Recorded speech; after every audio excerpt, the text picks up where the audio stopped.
Welcome to my channel. Support our channel by subscribing. Your subscription helps us grow and create more intriguing content like this. Now, let's dive into today's story. Fiancé secretly invited his ex to our wedding. Then I found out he had multiple fake accounts to stalk her. I, 23F, Clara, am getting married in January to my fiancé, Daniel, 25M. At least that was the plan until I uncovered something that's left me questioning everything. Daniel secretly invited his ex-situationship, Sophie, 22F, to our wedding without telling me. Daniel and I met on a dating app 2 years ago, just a few months after he ended things with Sophie. From the beginning, Daniel was upfront about his past. He said he and Sophie never officially dated or slept together, but admitted their connection was deeper than a typical friendship. They met through a mutual friend and quickly became close, exchanging gifts, love letters, and spending holidays together. Their situationship ended because, according to Daniel, Sophie wanted to focus on herself. But what makes this all so confusing is that he never seemed to truly let her go. Despite her blocking him everywhere except email after we started dating, he's kept her letters and gifts and occasionally brings her up in conversation. What I discovered recently has shaken me to my core. While reviewing our wedding guest list, I noticed Sophie's name. I thought it must have been a mistake since I hadn't approved it. But no, it wasn't a mistake. Daniel had sent her an invitation behind my back. When I confronted him, he shrugged it off, saying it wasn't a big deal and that he just wanted her to see he was happy and doing well. He insisted he had no lingering feelings for her, but the secrecy of it all left me reeling. At first, I tried to convince myself that I was overreacting. After all, Sophie is in a new relationship and even expecting her first child. Surely she wouldn't pose a threat to us, right? But deep down, the fact that Daniel went behind my back made me question whether he'd ever truly moved on from her. I decided to bring this up with a few close friends. Their reactions were eye-opening. One friend said, "He's probably not over her.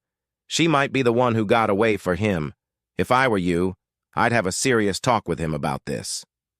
Another bluntly said, "The fact that he didn't tell you means he cares more about her presence at the wedding than your comfort. That's a huge red flag." Hearing this made me feel both validated and terrified. I wanted to believe Daniel was committed to me, but his actions told a different story. Still unsure what to think, I reached out to Daniel's best friend, Alex, 24 million, hoping for clarity. Alex was hesitant at first, but eventually opened up about Daniel and Sophie's past. According to Alex, Sophie and Daniel met when she was just 17 and he was finishing college. They stayed friends for 2 years, during which time their feelings for each other grew. Daniel adored Sophie, but decided not to pursue an official relationship because she was still so young and focused on school. Their relationship was full of romantic gestures. Daniel wrote her letters, gave her expensive gifts, and took her on trips. Alex said everyone thought they'd end up together. But their connection hit a roadblock when Sophie decided she wanted to save herself for marriage. Daniel wasn't on the same page, and they ultimately parted ways. When Daniel and I started dating, Sophie found out and blocked him everywhere except email. Alex explained that Daniel had been heartbroken, but hoped that one day Sophie would come back to him. With this new information, I confronted Daniel again. I asked him outright if he still had feelings for Sophie. At first, he denied it, saying I was being insecure.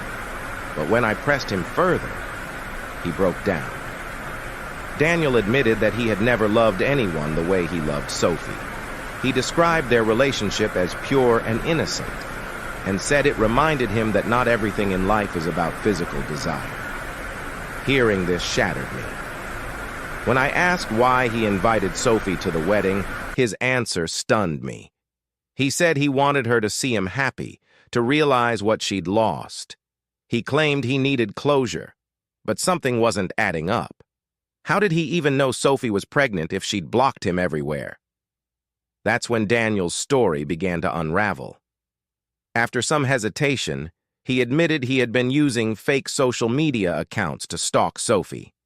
My stomach turned as he confessed to creating over 5 accounts, complete with fake names, photos, and followers, to spy on her. He had been doing this for years, long before we got engaged. I couldn't believe what I was hearing. The man I was about to marry had been obsessively monitoring another woman's life while pretending to love me. I told him I couldn't marry someone who was still emotionally attached to his past.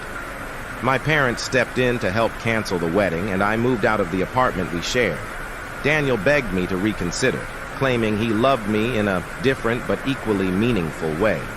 But his actions spoke louder than his words. His obsession with Sophie, his secrecy, and his entitlement to her attention were too much for me to ignore. A few days later, I decided to contact Sophie. I felt she needed to know about Daniel's fake accounts and obsessive behavior. We met at a cafe, and to my surprise, Sophie was kind and understanding. She apologized for any pain her connection to Daniel had caused me, though I assured her it wasn't her fault. Sophie shared her side of the story, and it was eye-opening. She admitted that Daniel had been her first love and that she had initially wanted to be with him. But over time, his constant pressure to become physical and his controlling tendencies made her uncomfortable. She broke things off and blocked him to move on with her life. When I told her about the fake accounts, Sophie was horrified. She hadn't realized how far Daniel had gone to keep tabs on her. She immediately made her social media private and even considered filing a report. This entire experience has been devastating, but it's also been a wake-up call. Love isn't about control, obsession, or living in the past. It's about trust and respect. I'm heartbroken, but I'm also relieved that I discovered the truth before it was too late. I deserve a partner who is fully committed to me, not someone who's still chasing a fantasy from their past. Thank you for taking the time to read this story. If you have any thoughts or feedback, feel free to share.